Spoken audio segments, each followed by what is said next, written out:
তাহিরপুরে train দুর্ঘটনায় 4 BJP কর্মীর মৃত্যুতে শোক প্রকাশ প্রধানমন্ত্রীর। কুয়াশার কারণে জনসভার মঞ্চে উপস্থিত থাকতে না পারলেও স্বজনহারা পরিবারের উদ্দেশ্যে দিলেন অডিও বার্তা।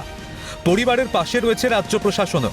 বিজেপি সমর্থকদের দুর্ঘটনায় আকস্মিক মৃত্যুতে রাজনীতি দূরে রেখে সাহায্যের আশ্বাস তৃণমূলের সর্বভারতীয় সাধারণ সম্পাদক অভিষেক বন্দ্যোপাধ্যায়ের। जिन बीजेपी कार्यकर्ताओं की दुखद मृत्यु हुई है, उनके परिवारों के प्रति मेरी संवेदनाएं हैं। जो लोग इस हादसे में घायल हुए हैं, मैं उनके जल्द स्वस्थ होने की कामना करता हूं। তৃণমূল হাইকমান্ডের নির্দেশে তড়িঘড়ি পরিবারের সঙ্গে দেখা করল মুর্শিদাবাদের তৃণমূলের প্রতিনিধি দল। সাহায্যের আশ্বাস বড়ুয়া ব্লক তৃণমূলের 2 সভাপতি গোলাম মোর্শেদ এবং মাহি আলমের। পরিবারের হাতে মৃতদেহ তুলে দিতেও সহায়তা তৃণমূলের। এক স্যান্ডেলে দুর্ঘটনার জন্য বিজেপিকে চড়া সুরে আক্রমণ তৃণমূল সাংসদ মহুয়া মৈত্রের। মানুষ স্বতঃস্ফূর্ত হয়ে গিয়েছে, মানুষ স্বতঃস্ফূর্ত হয়ে যাবে, আসবে।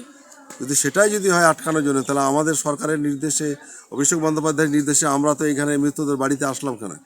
তো খবর পাওয়া মাত্রই আমাদের দলনেত্রী মমতা বন্দ্যোপাধ্যায় এবং আমাদের নেতা অভিষেক বন্দ্যোপাধ্যায় এবং আমাদের সম্মানীয় জেলা সভাপতি অপূর্ব সরকার, তিনি ফার্স্ট সকালেই আমাদেরকে ফোন করে, আমাদের উত্তরের সভাপতি গোলাম মোর্শেদ জজকে এবং আমাকে ফোন করে।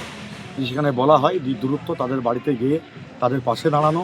ঠিক একইভাবে আমরা আজকে পুরো টিম করে বড়ুয়া ব্লক তৃণমূল কংগ্রেসের পক্ষ থেকে আমরা সেই সমস্ত পরিবারদের পাশে গিয়ে তাদের সমবেদনা জানানো এবং তাদের পাশে থাকার আশ্বাস দিয়েছি।